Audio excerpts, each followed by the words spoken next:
The tale of a yo-yo hike and a guide to experiencing it yourself. Kitchitwaa Shkwaandem is a 40-kilometer trail running through Anishinaabe land near Sudbury, Ontario. It meanders and climbs through the La Cloche mountain range with sometimes spotty signage. Day 1, Fort La Cloche to the beach. 6.26 kilometers, 4 hours and 20 minutes. While gearing up to launch our hike, a search and rescue team screamed into the parking lot. This was slightly unnerving, but we discovered they were just running a drill. The team approved us for readiness, and with 16 pounds of food in tow, we headed past the buildings, over the bridge, and into the Heaven's Gate wilderness.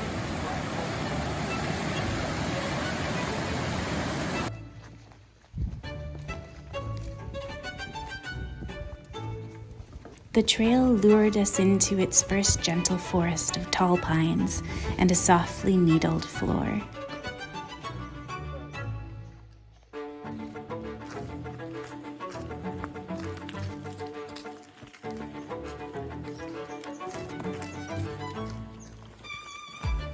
Past chortling cascades and mossy meadows, we ambled in a dream state. These 8 days were going to be lovely and gentle and easy. We'd be there and back again in no time at all.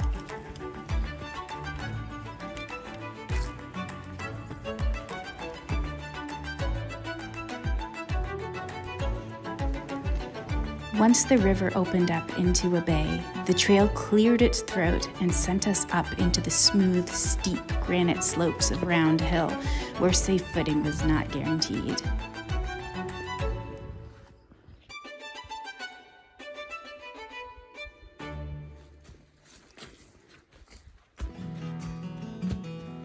This was the La Cloche mountain range we knew, the one that slows us down from a regular pace to a draggy single kilometer per hour. I suspect that neither Garmin nor all trails takes vertical distance into account, but still, we certainly slowed down. Being slower moving, however, allowed us to thoroughly steep in the beauty all around us and to enjoy the sounds, smells, and colors.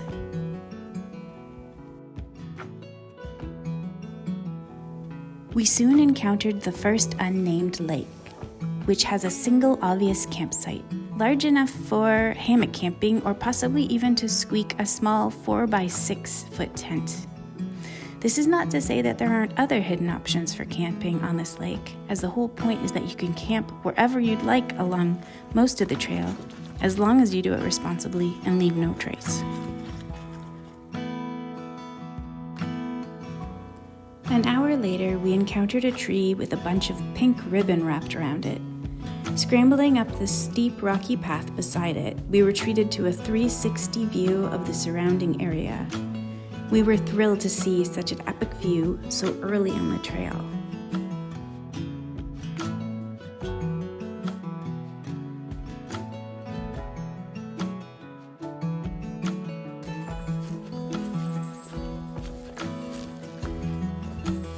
Today we climbed pretty quickly from 169 to 309 meters in elevation. We reached the highest point around the first unnamed lake and will soon descend just as sharply to the beach.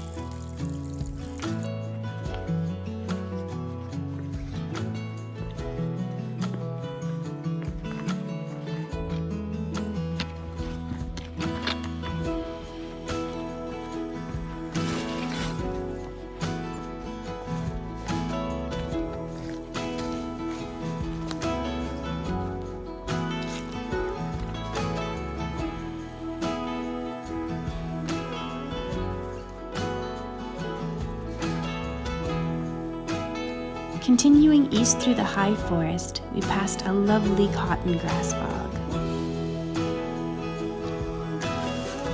Then we came upon our first big challenge, descending the Notch, a moderately sized but extremely abrupt boulder fall between two cliffs. I only captured us climbing up it, but you get the idea.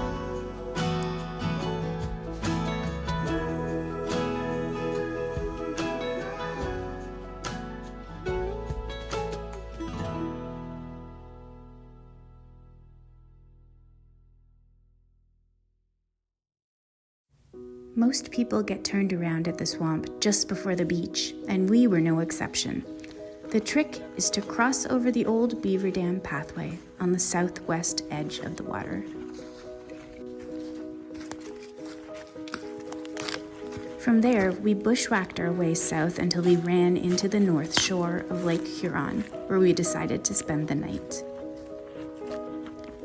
There is, however, a well-trodden trail to the beach, which you can find by looking for several trees with ribbons tied to them and an orange campsite sign marked "To Beach."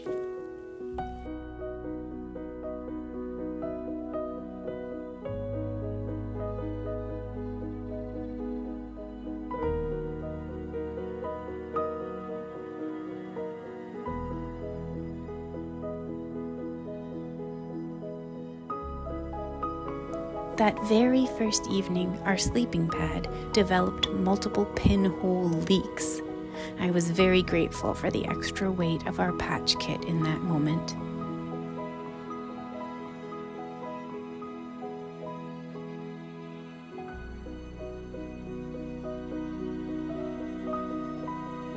Day 2, the beach to Wright's Lake, 7.8 kilometers, 5 hours.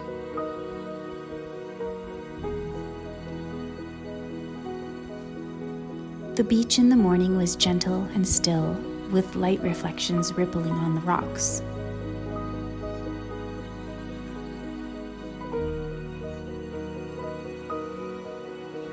We tumbled out of our campsite around 10 a.m., the sun filling the forest with golden light that urged us up a steep forest path and over granite balds along its rocky highway.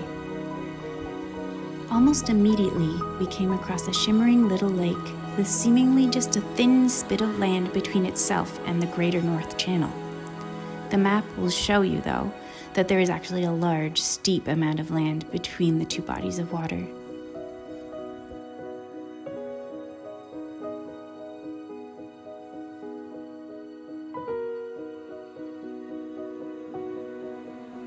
About 10 minutes later, and just off the trail to the south, we passed the most beautiful lake imaginable. Rimmed with white copper-stained quartzite cliffs, this tiny body of water reminded us of Shkwaandem in Killarney. It was far too beautiful to not have a name, so we called it Godenlaken, or God's Lake, between ourselves.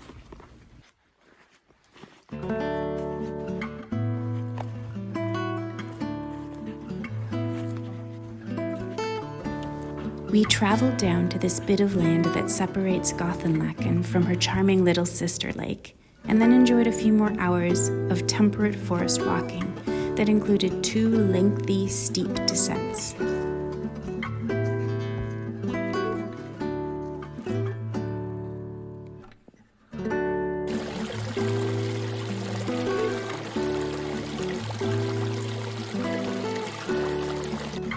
Deep in the woods, we hopped across a gently cascading creek and saw that beside it was a small campsite.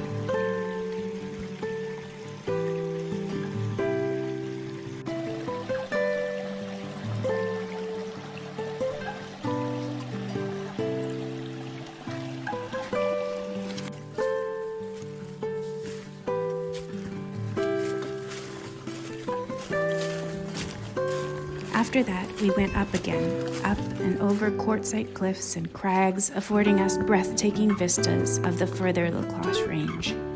We had already climbed 150 meters of elevation today, and then remained up there for most of the day, until just before Wright's Lake, where we would lose almost all of it all at once.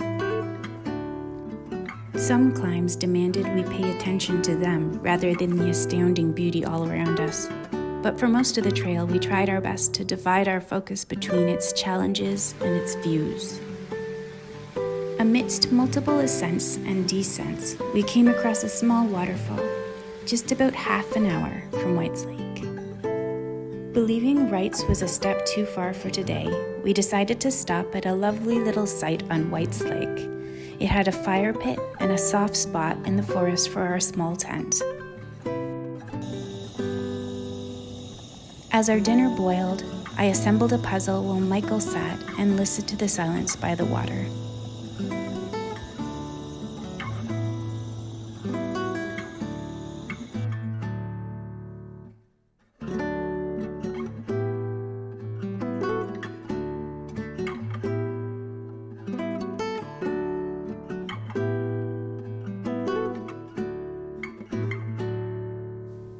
We were in bed by 8 p.m. again, worn out by the exhausting grandeur of the trail.